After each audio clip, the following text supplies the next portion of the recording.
This week on Prof and Dev Play Games, we unpack shit. Stay tuned. All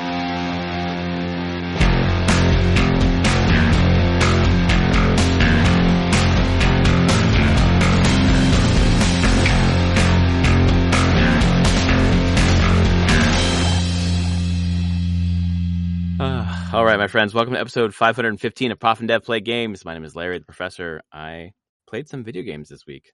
Over there's Anthony, the dev. He makes video games, plays video games. This is one of those weeks where we talk about terrible news, bad news. Kind of, yeah. News, you know, it's not great. I'm gonna be honest. Not a good time. No. What was the? Yeah. There's two pretty crap things. Honestly, yeah, it's been a week for being in the industry, and then I don't know, a lot to unpack there, and then unpack shit as if this industry's constipated, but it's not. No, it's hemorrhaging shit. Yeah, what was the other? There was something else that came out. It's like we did the GDC retrospective, but there's the guy who does the yearly Matthew Ball, the state of video games. The 164 page PowerPoint, which that didn't look great either. I mean, from a business standpoint, investment in video games is incredibly low. It has not come back since pandemic highs and a little bit post-pandemic highs. It's not good, which honestly would probably lead to stuff with like Sony's news of closing Bluepoint. I'll be honest. They're just not wanting to invest more and more. But yeah, this Matthew Ball report, one of the key things, again, I've said it year over year, there's something in here, I found the page that was basically like, all right, here we go. New PC console games only get 4 to 7% of total playtime, and half goes to just 4 titles. Steam reports higher, but new includes each year's NBA 2K, FC, COD. So, basically, new releases at best get 7% of total playtime. Over half get for 6-year-old game franchise or older franchise. On console? Specifically? On console and PC. Dude, my God. And the people aren't buying new shit. They're just playing their same franchises. They're playing the latest CODs. Like, it includes the newest releases. Yeah, I was going to say those new titles mean that people are playing the new sports games, the new annual release games, right? No, new games are not in that. The 7% are actually straight up new games that are not part of those long-running yearly released games. But that's such a those yearly release games are 72% right now. As of 2024, they were 72% of playtime. Wait, as of 2024, the new games were 72%? No. Okay. Old ones. This is 6+ year old games, including annuals, 72%. And now it's much higher than that. No, that's the last notes we had was 2024. So it's 72. It's just been increasing every year though. Yeah. Oh my God, 7%. So like the sliver of pie for new shit is so small. Why would anyone invest in new shit? It's so bad. Wow. But this is what you get when you have games as a hobby. Well, yeah, sure. Because the games become hobbies, and that's what you play. You don't jump around to new things, and that kind of killed me. And the other piece that was in here that killed me was like, yeah, you're fighting for attention spans. Oh yeah, for sure. Netflix. Because there was like a big chart in here. It's TikTok actually. Yeah, it is TikTok. Yeah, TikTok was the one that you're fighting against. TikTok Reels, YouTube Shorts, any of that, because it is the lowest common denominator where people can just get stuff just shown to them quickly and rapidly with little to no input by them. Like you thought, like our parents always said, you're just gonna sit there and watch TV. Yeah. Guess what? It's even worse than that now.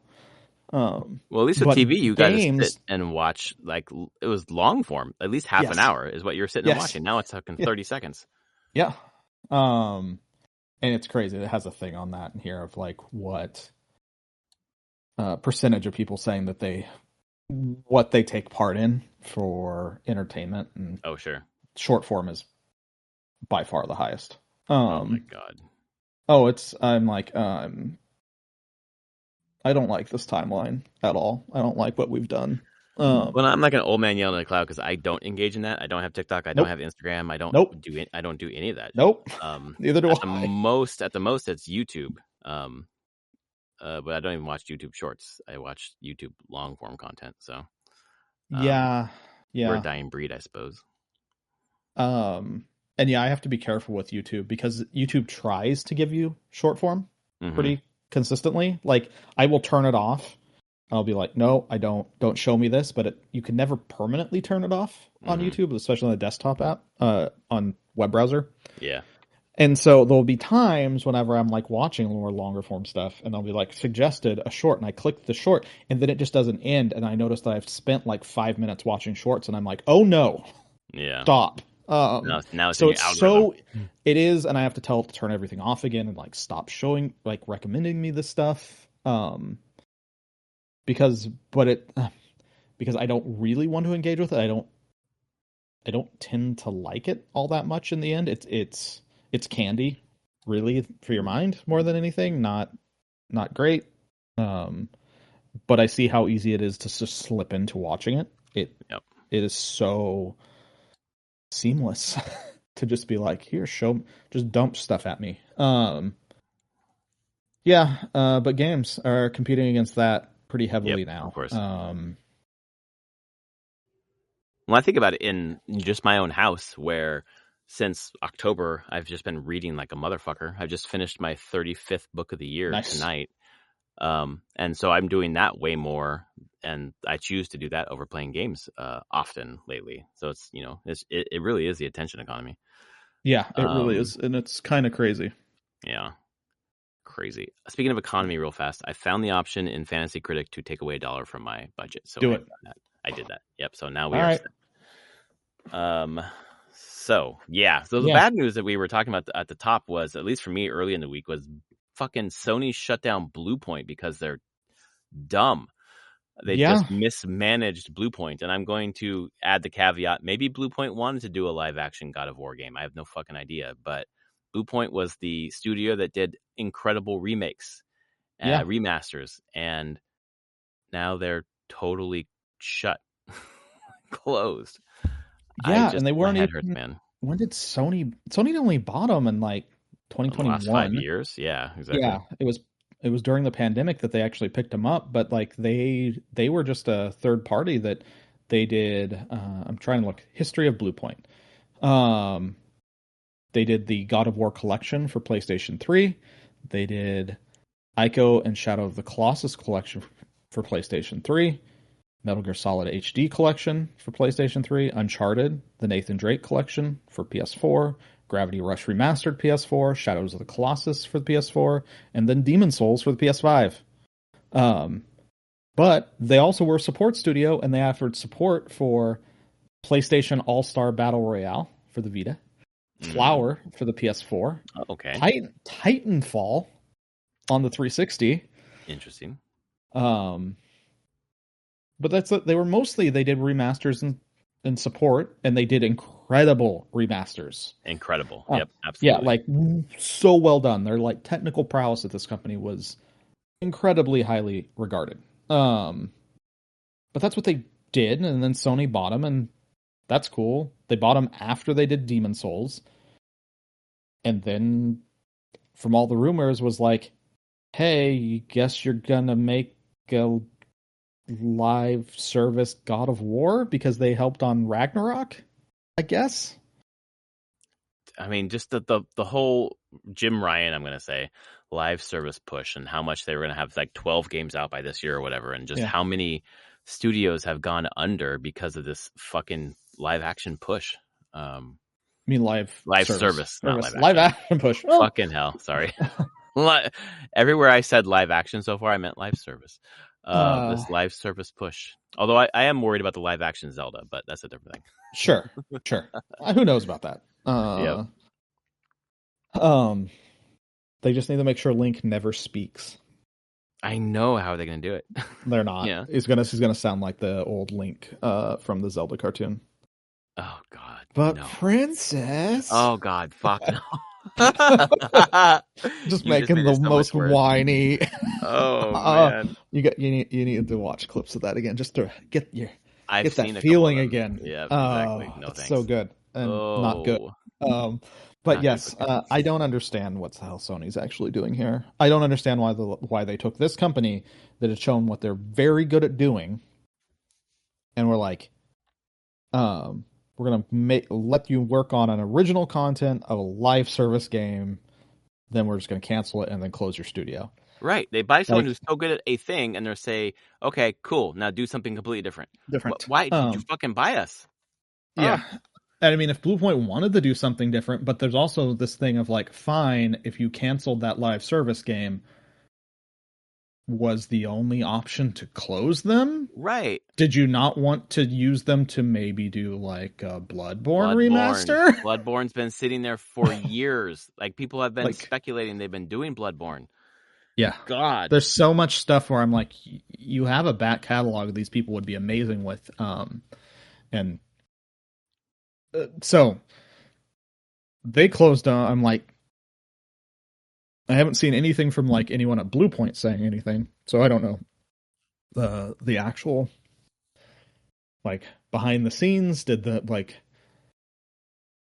this just get closed, and then did Sony say like we'll go back to doing it, and the studio just didn't want to do it? Although I don't feel like they just want to close.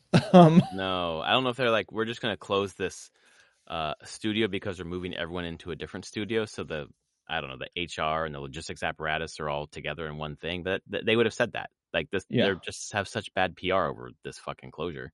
Yeah. I just don't understand Sony. Like, this fucking generation, like the PS4 generation was epic, and they had their thing. They do these single player fucking narrative games, and then they just fuck it all up. It's wild. I mean, I know dev cycles are so much longer now, so you really, you take a swing and you miss and you're fucking sort of done. You spent so much fucking money. But my God, man, it doesn't make any sense to me. Yeah. So a year ago, January 17th, 2025 is when Sony announced that they were canceling the live service projects at Bend Studio and Bluepoint. Okay. And they made the statement then, Bend and Bluepoint are highly accomplished teams who are valued members of the PlayStation Studios family, and we are working closely with each studio to determine what are the next projects. Good job. Right. So then no one's safe, right? Sony said it is working closely with Bend and Bluepoint and plans to do everything we can to ensure there is minimal business impact. Good job. Mm-hmm. Fucking idiots. We've got Concord. We've got fucking Fair Games. We've got Marathon. We'll see how that goes, I suppose. We got this. Like, it's just, how much shit did they buy that they've mismanaged? It's crazy. Yeah. I have no clue what the fuck they're actually doing anymore. This is ridiculous. There's a headline here from Kotaku this weekend, which is, I think it's this weekend. The video game industry is not equipped to handle what comes next. Strapline is, why is it when the player base has never been wider, people are buying fewer games, which harkens back to what you were talking about. So maybe even they don't need to. They don't want to. Right, but also like, oh yeah, we can remaster Bloodborne or remake Bloodborne, but it's not going to sell as much as we need it to sell. Maybe. I don't know. I saw the thing that Nier Automata just announced they had sold 10 million copies. So, there's a thing. Their game's selling, right? People are buying things. I mean, that's the 6-year-old game. Games are selling. Arc Raiders is selling gangbusters. Like, if you want to talk about just straight new games, Arc Raiders is sold millions and millions of copies. More than very profitable game. I can't speak to any of the Devolver stuff because I don't want to get in trouble. But Devolver games sell. I'll tell you that. Yeah. Um, I mean, they I make don't know. fun games. I mean, not make publish fun games. I mean, there's like a fucking whole niche is the right word, but I know what a Devolver game is when I hear the word Devolver, even if they're just publishing it. Yep. You know, Like, I'm just looking at top sellers. Mugenics is selling like crazy on Steam. was that published? That wasn't published by Devolver, was it? No, not by Yeah. Devolver, but Oh, okay. I'm just looking at the top selling stuff. That here, Arc Raiders is still in the top. Helldivers is in the back in the top 10. It's in the top 5. What is Helldivers Jesus. doing? I think they had a new war bond. That would do it. They're selling like crazy. I don't know. Like that's the thing. There are new games that sell. It's a competitive market. Like you're competing against a lot of other games. You're competing against for attention spans, but it's not like games aren't selling. Yeah, if they truly weren't selling, no one would be making them anymore. And it's just people. It almost feels like a lottery ticket at this point for them. It's always been a lottery ticket. There's always been a certain amount of luck if you're especially doing a new game or a new franchise. But like, there's sure. Luck involved. There's luck or at the right place, the right time. Speaking to that, like High Guard, like yeah, man. There's no reason that game it's a fine game overall.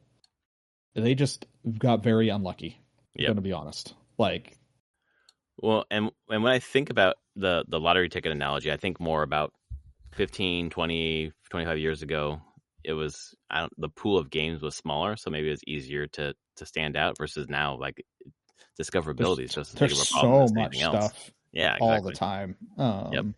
Just in games, and obviously, as we talked about, more things competing with your attention. But just in games, there's just so many games to fucking.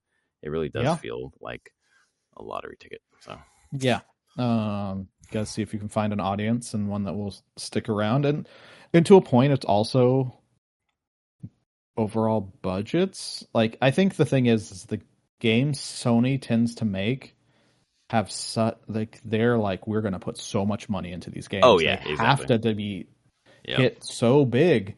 Where I'm like, I can speak to. You're like, I know a Devolver game. Devolver games, their budgets are so much lower. They can make a bunch of bets. Right, and they can miss some and still be okay. Yeah, they can miss a lot and still be okay. That's the thing.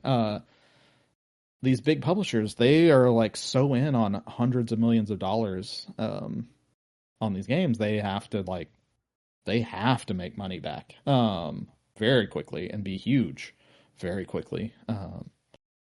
But yeah, I don't know. I have no clue about Bluepoint and like why that ended up how it was.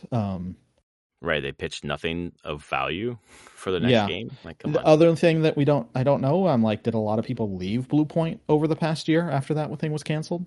Because the one thing, if you built a lot of staff that likes the technical challenge of remakes and doing that, and then you're like, oh, we're not doing that now from ahead.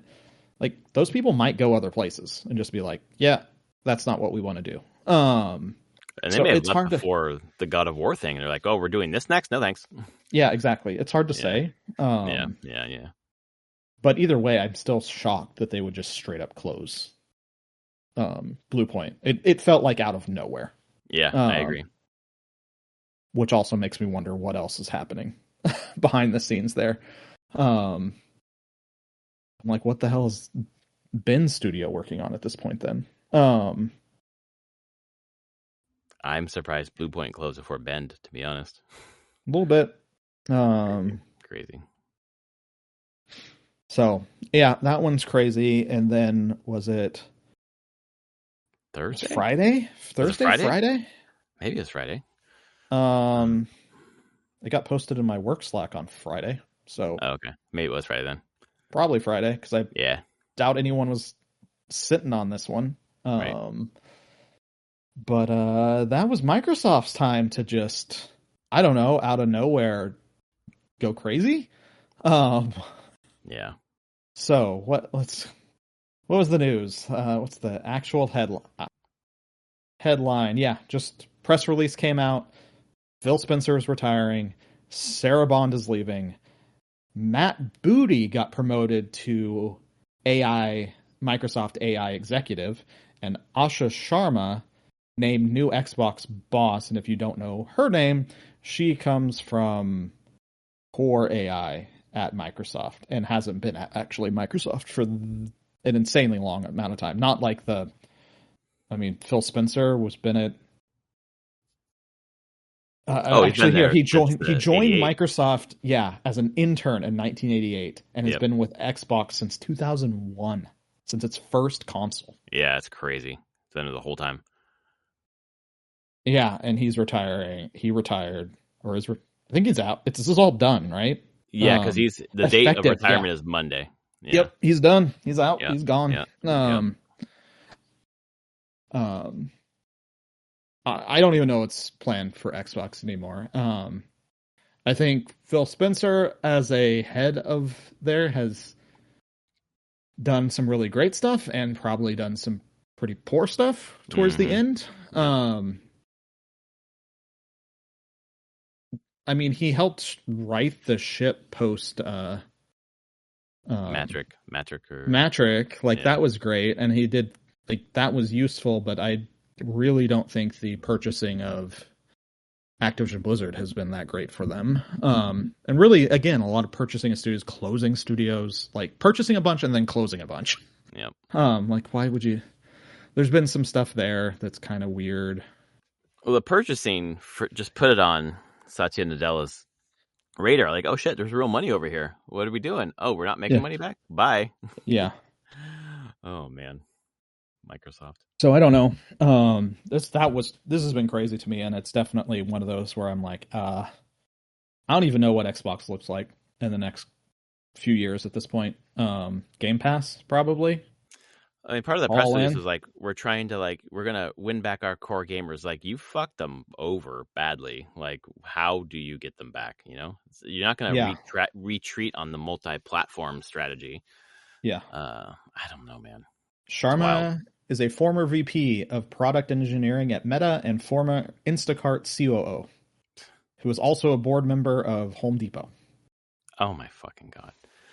Like, nothing involving games whatsoever. No. Just corporate C-level person. Yep, it's C-suite, just fucking money. It's just like the person. I mean, for all the faults of Phil Spencer, like, he fucking played games. He knew games. Oh yeah, yeah. And that he was there when it started. Like, he was young. Like, he was like you said, joined Microsoft as an intern in 1988, long before they were doing much of any like. Xbox wasn't even a thing for them, but was there when Xbox launched. Like, he was a person that was passionate about consoles and games and that ecosystem. Yep. And he's done. I assume he was just fed up with the whole thing. I'm gonna be honest. Doing it for so long. How old is he? How young is he retiring? He must be like 55. That's my guess. That's a good call. He is 58. 58, okay. Wow. So a little early retirement, but not like massive. Yeah, that's the age I can retire, so that's yeah, he's just like, screw this. Yep.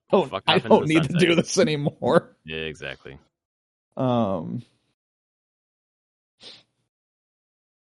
Yeah, this is, I don't know. I don't know what this truly means for Xbox going forward. I mean, yeah, there's the nice press release from Asha about like everything you just said, but that's very PR. Yeah. Oh yeah. And it's so interesting to go. I mean, Sarah Bond must just felt like she got stabbed in the back.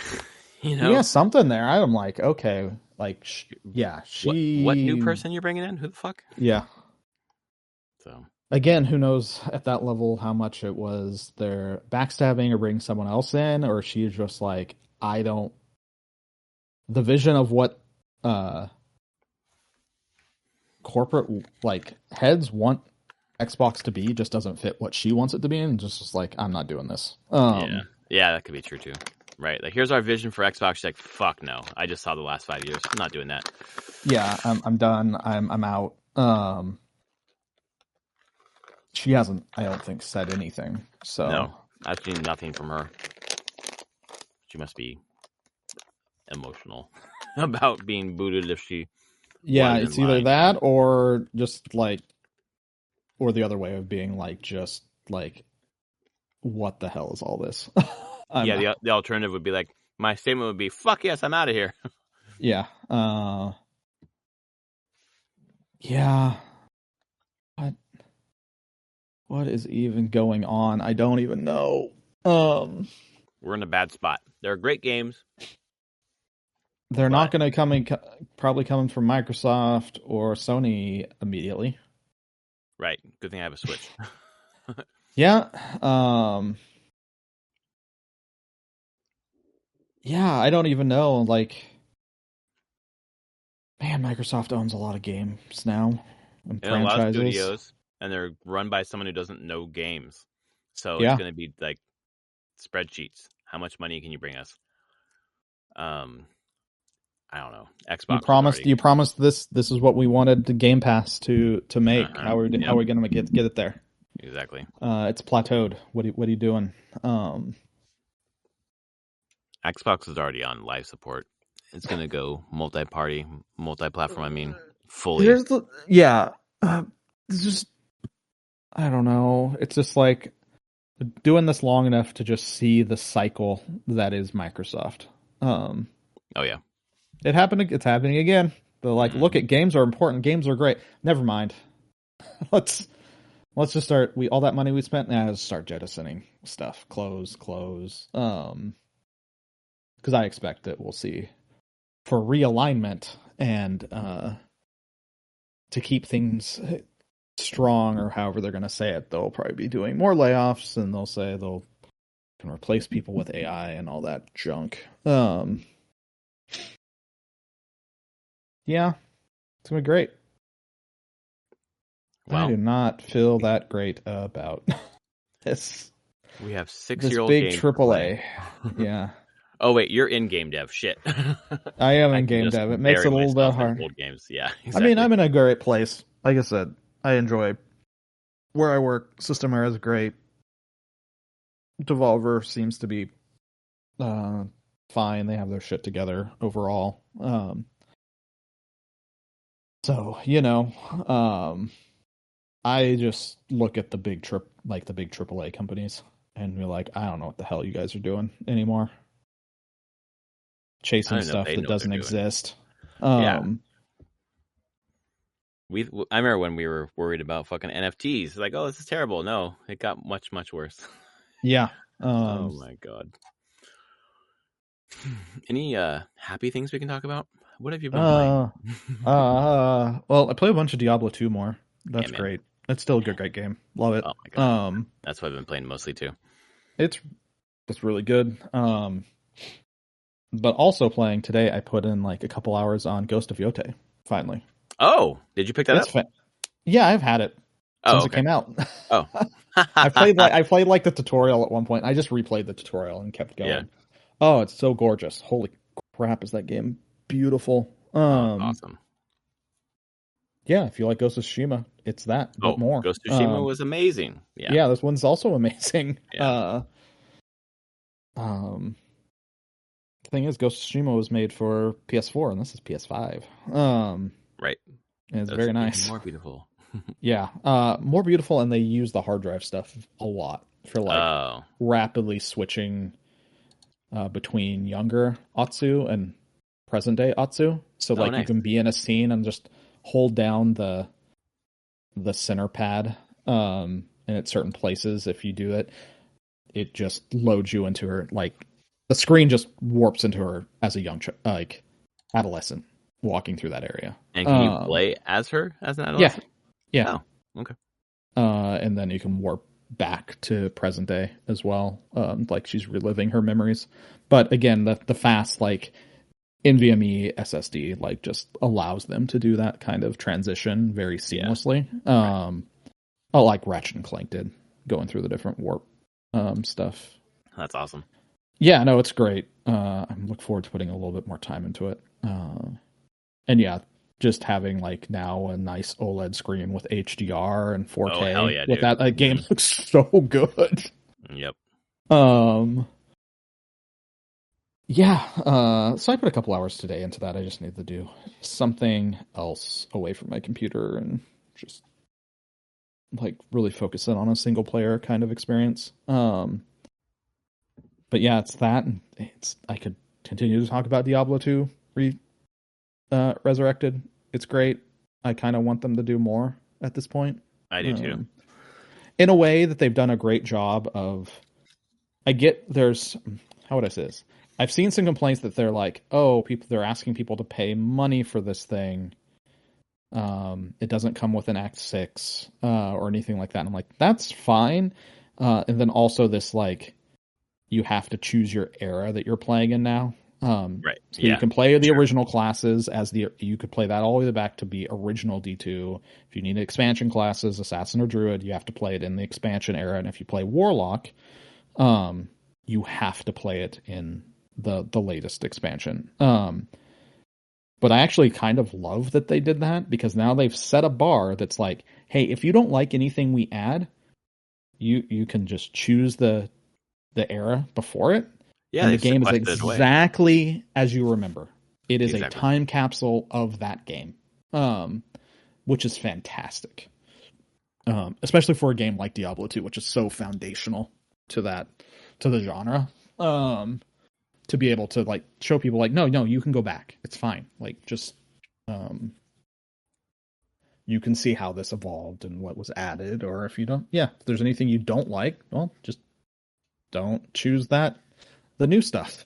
You don't want rune tabs or gym tabs, fine. You don't need them. You can have the original experience, the original graphics. It's nice to be able to switch between them too. Like I can go back to my other characters and play those. It's fine. Yeah, it's neat. It's a great. You can tell that the team working on Resurrected just cares so much about that game, and doesn't want to fuck it up. And so far they haven't. I mean, I've been playing. That's what I've been playing by myself. I've been playing two things this week, but the thing I've been playing by myself is Diablo 2 Resurrected and just pushing the Warlock further into Act 2. And I went through the Halls of the Dead last night. Okay. Yeah. And man, just the dungeon design in this game, it just feels so much. It feels different than the other ones. Yeah. They had something special. It's just like dark and creepy, and it's easy to get lost, which is kind of fun. I don't know, and I like the Warlock class. I like the abilities. I'm still using the same ones. The monster that I can pull out of the ground, and my fire circle that I shoot out from around me. Yeah, that was interesting. There's Chris Wilson, who is the head of Grinding Gear Games, who makes Path of Exile. Mm-hmm. On his own YouTube channel, put out a little thing on the expansion. Because one, he's like, I made Path of Exile because as an homage to Diablo 2. It's like one of his most influential games. And he's like, I don't want them to fuck this up. But he had some great... He loves what they're doing with it overall. He has some cautionary advice. He's like, take it or leave it if the team ever looks at this. But and it's true. It's like playing through the Warlock. He's like, you'll notice playing through the Warlock that pretty much every skill is useful because it's modern action RPG design. Where the original classes, even the expansion classes of Diablo, there's a lot of just bad skills. Yeah, you're like, I don't take that shit. That's like no one.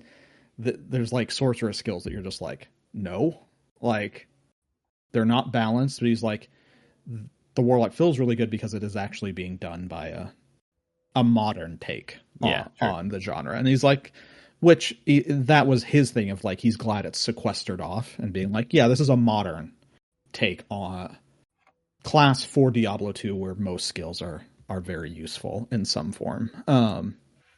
Which is an interesting concept I hadn't thought of. Like, yeah, it's true. The Warlock feels really good because it's actually like been play tested probably a ton, and they got a lot of feedback probably through the time of people playing it and being like, this skill doesn't feel good enough.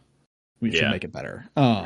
Where I'm sure the original Diablo 2, they didn't have nearly that level of detail and feedback before the game came out. It was just internally what they were doing. Just crazy, but that's fun. The other note on I finally watched a video. you're talking about the dungeon layouts and stuff. Yeah. I watched a video that was like, here, how to hack your brain so you understand Diablo 2 map layouts. Like, I can find my way through a Diablo 2 map immediately now. Mm-hmm. From entrance, I can tell you where the exit is without But even seeing it. Just knowing that I have to walk by the direction of the entrance to a dungeon is, you can know with about 75 to 80% certainty where the exit is going to be. really? Like which direction you need to go, and you'll find it. Is this something that has been recently discovered, or is this always No, known? it's always known. I just didn't know it myself. And then I I watched the didn't video know and I was that like, either. I'm like, holy crap. But you have to know, it's not just like the entrance. You have to know what's the entrance tile is, which can include a lot more than just the entrance. And so you have to know like the tile placement, if it's what direction it is. And it's almost always like, if you know the direction, figure the direction of the tile. For most maps, some are like different. There's some that are truly random, but most maps, it's always to the it's from your character. If you're from the perspective of your character, it's always left from where the tile placement was, the exit of the tile. Always 90 degrees counterclockwise. I have Really been doing so many runs on Blood Maiden, Blood Countess of Blood, the Rune Farm, and I can just find the exits to levels 1 through 5 just so fast now. It's crazy. I was like, you got to be kidding me.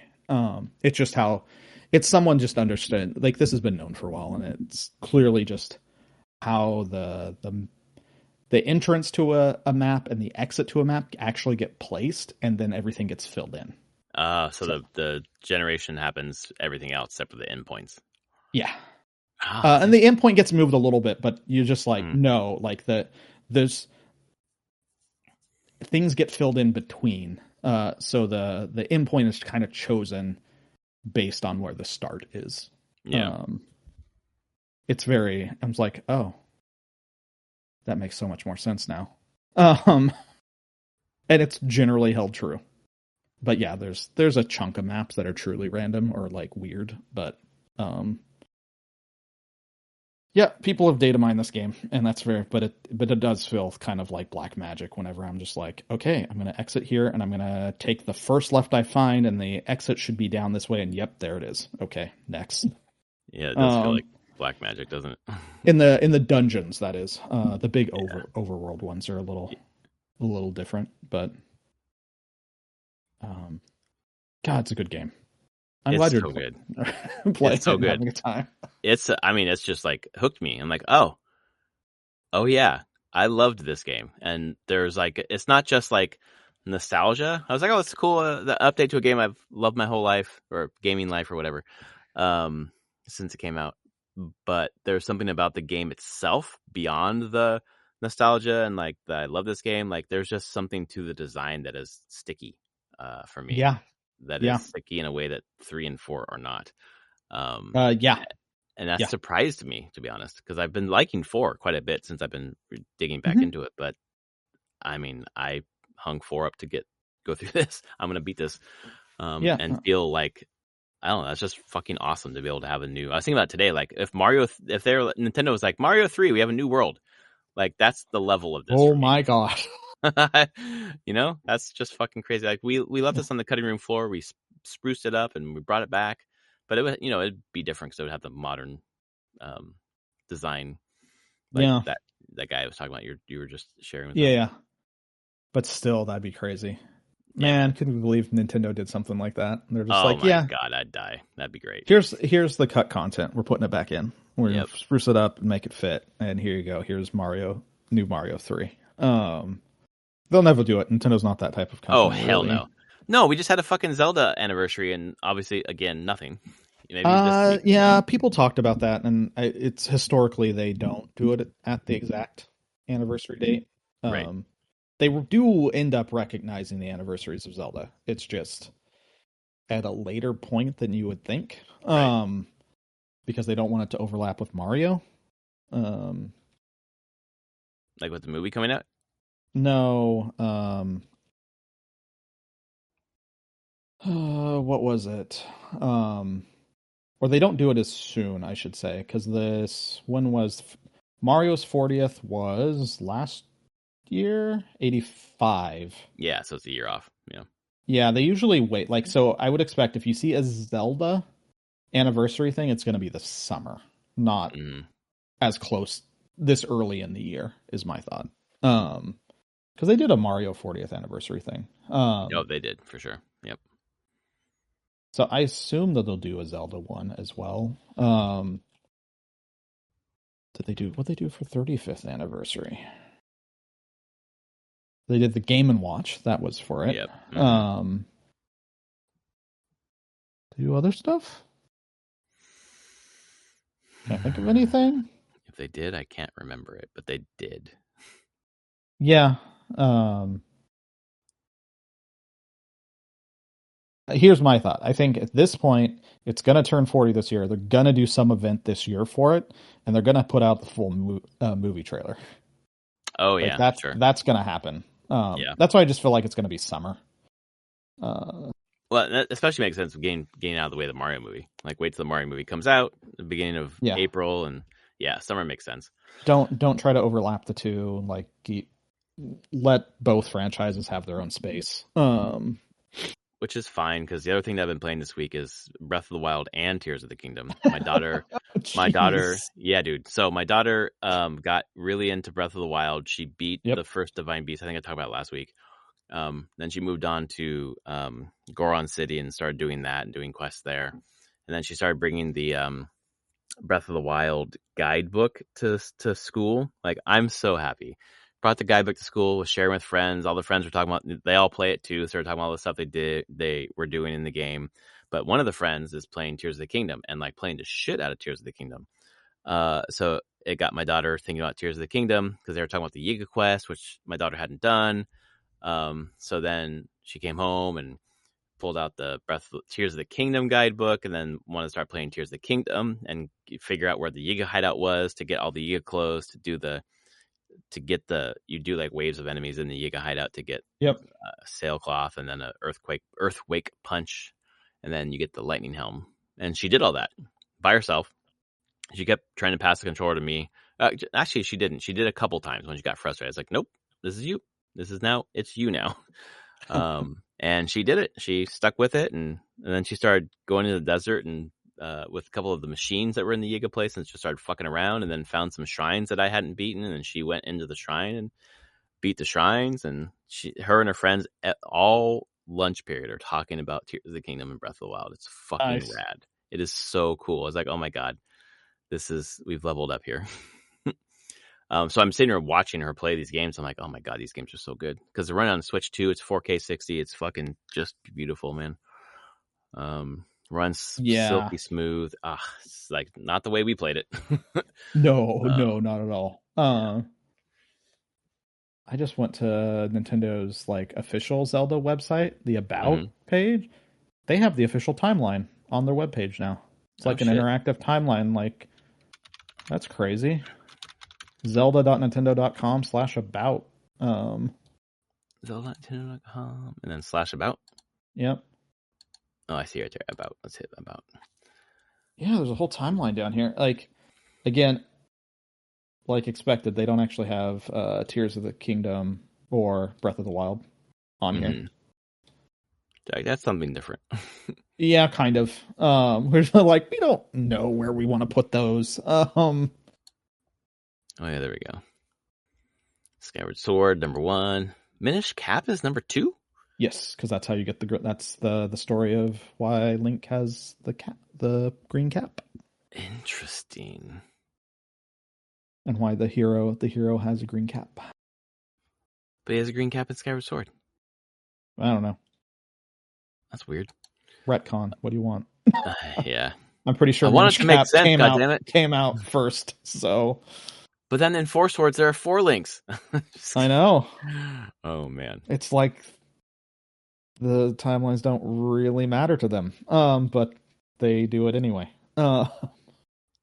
Heroes defeated, Link yeah, that's the timeline.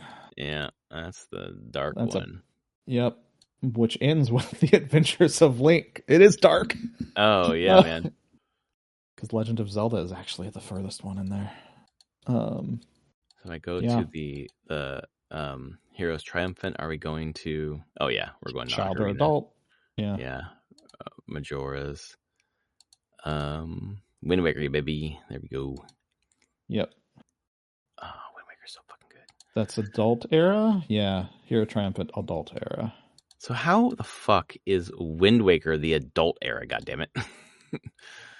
I mean, it shows there Ganondorf is sealed, Ganondorf is resurrected, Hyrule is sealed and flooded. So, yeah. I mean, I guess there's the timelines of, I don't know, because that's Twilight Princess is in the child era. So, I mean, yes, the timeline just splits at that point. Yeah, exactly. Two realities going on there.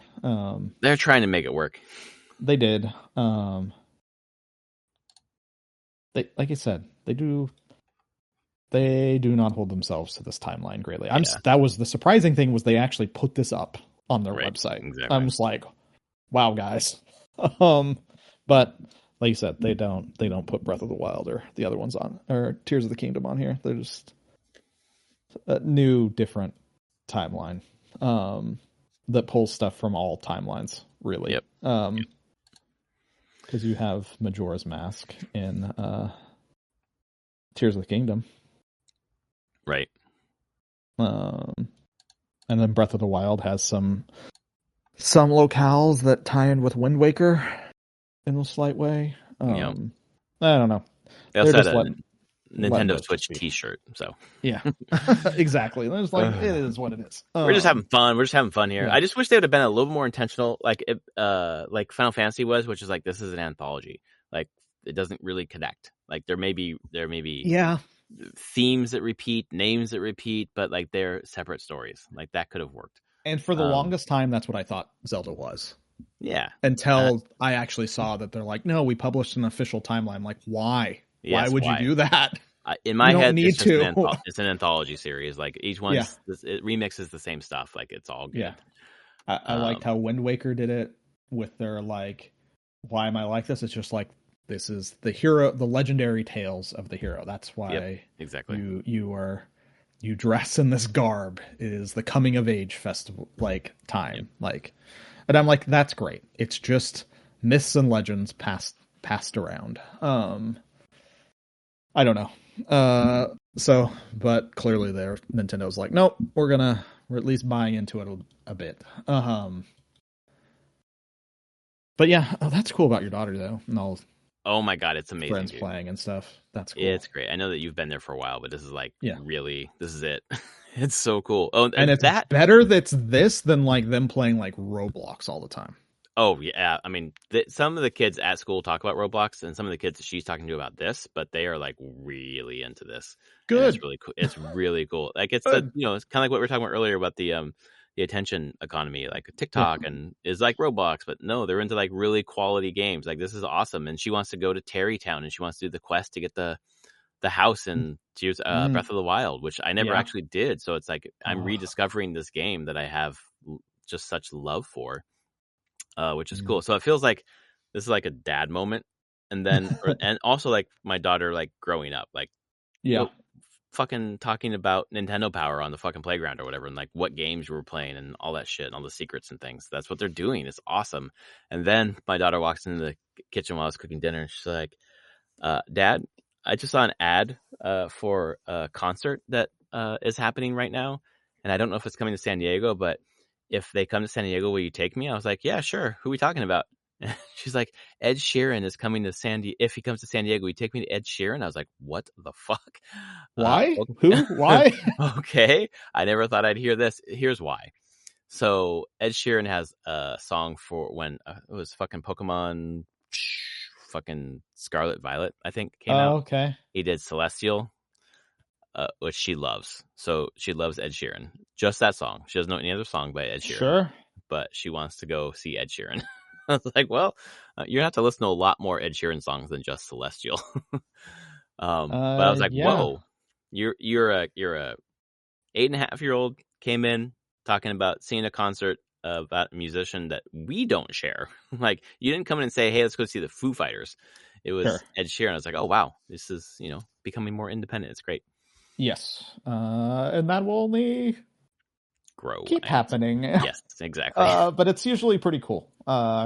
Because that's them becoming their own person with their own tastes, and Yeah, man, it's pretty cool. which is cool to see. I'm looking to see if Ed Sheeran's coming anywhere near. Yes, I bet. Yeah, July 21st, Petco Park.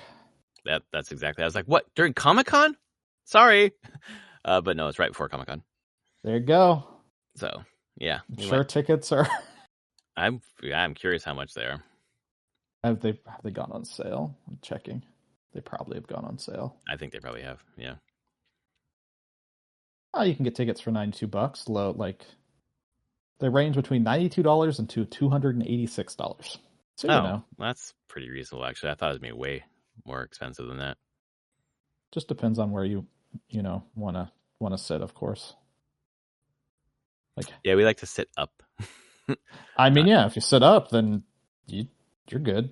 I think those are the like $100, give or take 10. Yeah, exactly. So I guess we're going to Ed Sheeran in the summer. I guess you might be. Yeah, cool. Okay, well, surprise. First concert. Hey, first concert. Those are core memories. So. Oh no, her first concert was Linda's. Oh sure. And then we went to the Foo Fighters together. All right. Oh yeah, that would do it. So yeah, whatever. So yeah, we already got those memories. Those posters are on the wall. That was from 2024. We went to the Foo Fighters. Yeah. Cool. All right. Well, we are officially into other content now. Yeah, so we are very happy content compared to what we started with. So I'm glad with that. Yeah. We'll see what fucking batshit crazy. Come on, Nintendo, save us. Fucking save us this next week. But if they don't, come back next week anyways. Thanks for listening. Appreciate it. Tell your friends. Rate our podcast on your service of choice, and we will see you next week. Later, everyone.